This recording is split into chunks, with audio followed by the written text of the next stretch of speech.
It's Christmas morning. You open a gift from someone you weren't planning to buy for. Your stomach drops, not from gratitude, but from the sudden weight of obligation that just landed in your lap.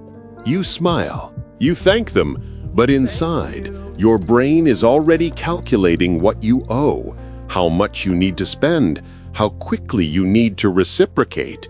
The gift isn't a gift anymore. It's a contract you didn't agree to sign. Welcome to the psychology of gift giving, where love gets weaponized and generosity becomes a tool for control. Every wrapped box under the tree this December carries more than just an object. It carries expectation, obligation, and a hidden price tag for your emotions. Society tells you that gifts are pure expressions of love, thoughtful gestures, symbols of care. The more expensive, the more someone loves you. The more elaborate, the more they value the relationship. But here's what they don't tell you. Gift giving is one of the oldest psychological manipulation tactics in human behavior. It's a social contract that binds you before you even realize you've agreed to terms. Your brain processes gifts through a mechanism called reciprocity bias. When someone gives you something, your mind experiences psychological discomfort until you give something back. This isn't gratitude, it's your nervous system registering debt. The discomfort is real, measurable, and often more powerful than your actual feelings about the person. You could barely tolerate someone, but if they hand you a Christmas present, your brain immediately shifts them into the "oh" category. Meet Jessica, who spent $300 on holiday gifts for her boyfriend's family, people she'd met twice, not because she wanted to, but because her mother gave her an expensive scarf last year. She couldn't show up empty-handed. The debt was psychological, but it dictated her bank account. She didn't love these people. She didn't even particularly like most of them. But the gift from last Christmas created an obligation loop her brain couldn't escape. Reciprocity isn't about fairness. It's about the discomfort of owing. This is the dark psychology of the holiday season. Gifts aren't given, they're invested. And every investment expects a return. Sometimes that return is another gift. Sometimes it's loyalty, time, or tolerating behavior you wouldn't normally accept. Think about Marcus, whose mother gives him extravagant Christmas gifts every year despite their strained relationship. The gifts aren't expressions of love, they're down payments on his compliance. Every expensive item comes with invisible strings attached. When Marcus tries to set boundaries, his mother reminds him of everything she's given him. The gifts become evidence in a case for his obligation. He owes her his time, his forgiveness, his continued presence in her life, all because of wrapped boxes he never asked for. The manipulation works because your brain can't separate the gift from the giver's intention. You receive the object, feel the momentary pleasure, and the obligation installs itself before your conscious mind catches up. By the time you realize what happened, you're already in debt. There's a concept in psychology called the gift economy. In healthy relationships, gifts flow freely without scorekeeping. But in toxic dynamics, every gift is a transaction. Every act of generosity is recorded, cataloged, and later weaponized when the giver needs leverage. Consider Rachel, who gives thoughtful, expensive gifts to friends every holiday season. On the surface, she's generous and kind.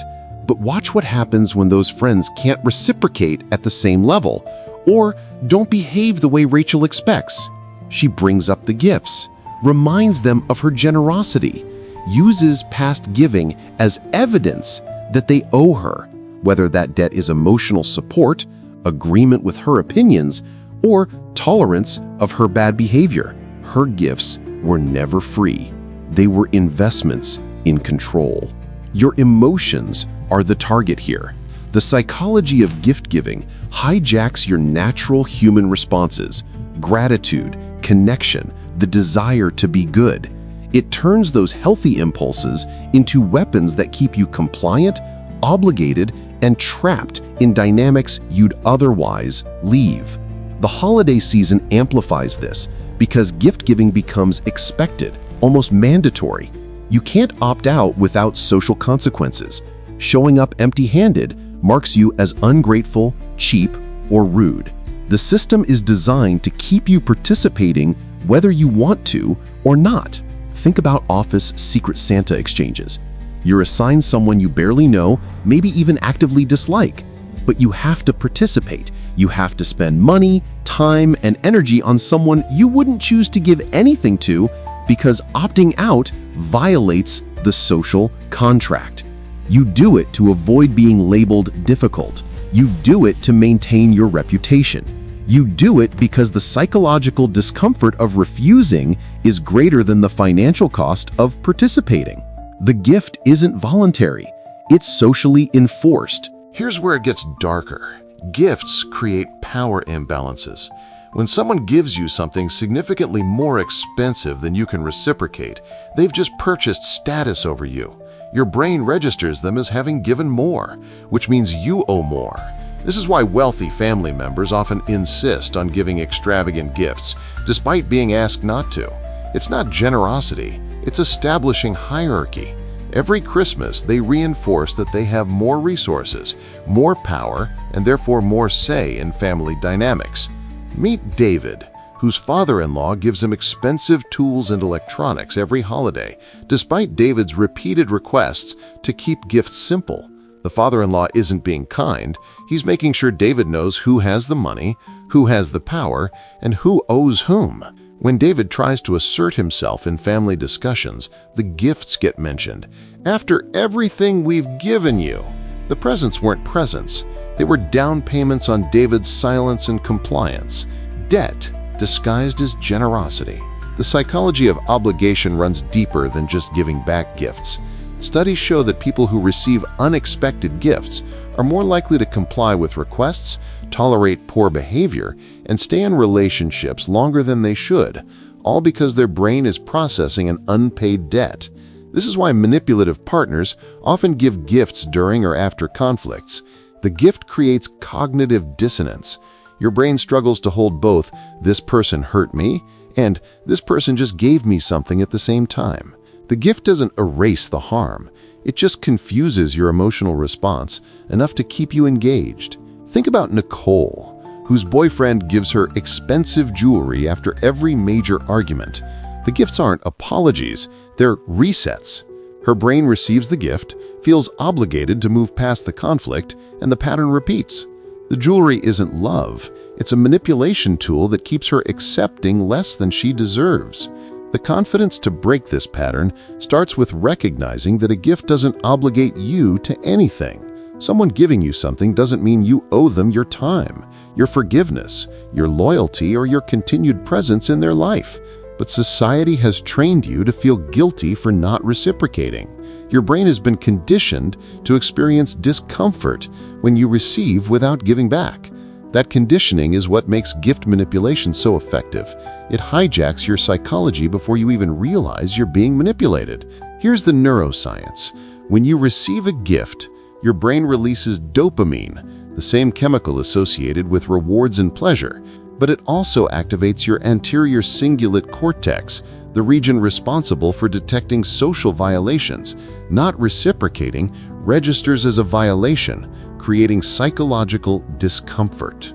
Manipulators understand this instinctively. They know that giving you something triggers both pleasure and obligation. They know your brain will do the work for them, creating debt without them ever having to explicitly demand repayment. Consider Elena, whose best friend always insists on paying for dinners, buying her gifts, and going overboard with generosity. Elena feels grateful at first, but when she tries to create boundaries or spend less time together, the friend becomes passive-aggressive, reminding Elena of everything she's done for her. The gifts weren't friendship, they were control mechanisms. Elena's friend was building a debt portfolio, collecting evidence of her generosity to be cashed in later when she needed Elena to comply, stay close, or tolerate behavior that crossed lines. The psychology of gift-giving also exploits your need to see yourself as a good person. You don't want to be ungrateful, selfish, or unkind. So when someone gives you something, refusing feels like a statement about your character. Accepting feels like the only moral option. But accepting isn't neutral. Every gift you accept from someone whose motives are unclear is a potential future obligation.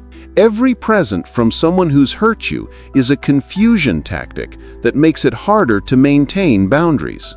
Think about families where gifts are given strategically during the holidays to smooth over unresolved conflicts. The gifts say, "Let's move past this," without ever addressing the actual issues. Your brain receives the gift, feels the obligation to accept the olive branch, and the dysfunction continues unchallenged. Michael stopped accepting gifts from his parents after realizing that every holiday present came with strings attached. The gifts were given with love, but also with the expectation that Michael would visit more, call more, and prioritize their needs over his own boundaries. When he stopped accepting, they called him ungrateful. They accused him of rejecting their love. But Michael realized he wasn't rejecting love. He was rejecting the terms and conditions that came hidden inside every wrapped box. The transformation comes when you separate the gift from the obligation. Someone giving you something is their choice. You didn't ask for it, didn't agree to terms, and you don't owe them anything beyond a polite thank you, if that. This doesn't mean being rude or cruel. It means recognizing that healthy gift-giving happens without scorekeeping. Real generosity expects nothing in return. If someone's giving comes with invisible invoices that they present later, that's not generosity. That's manipulation. The confidence to set boundaries around gifts means being willing to disappoint people who are using generosity as control. It means saying, "I appreciate the thought, but I can't accept this," when you recognize the strings attached. It means understanding that someone being upset about your boundary is not your responsibility to fix. Think about Sophie, who started declining expensive gifts from people whose motives she didn't trust. Some people were genuinely hurt. Others got angry, but the ones who reacted with manipulation revealed themselves. They weren't giving from love, they were giving for leverage. The real gifts in your life don't make you feel obligated. They don't come with expectations or later reminders of the giver's generosity. They're given freely, received gratefully, and exist without creating debt in either direction. This holiday season, pay attention to how gifts make you feel. If a present creates anxiety, obligation, or the immediate mental calculation of what you owe, that's not a gift. That's a transaction disguised as generosity. Notice who gives strategically, who times their generosity to coincide with moments when they need something from you, who reminds you later of what they've given, who uses past gifts as evidence in arguments about what you owe them. These people aren't generous, they're investors. And they expect returns on their investments in the form of your compliance, your time, your emotional labor, or your continued tolerance of their behavior. The psychology of gift manipulation works because it hides behind a socially sacred act. Questioning someone's motives for giving feels wrong. Refusing a gift feels rude.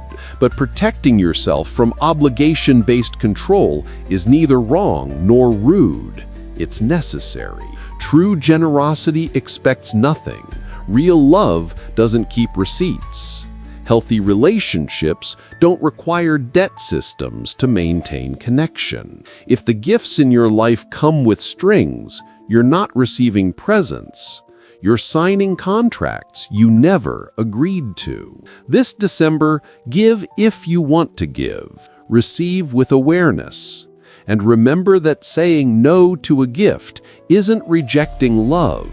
It's refusing the hidden terms and conditions that came wrapped inside. The most valuable gift you can give yourself this holiday season is freedom from obligation that disguises itself as generosity.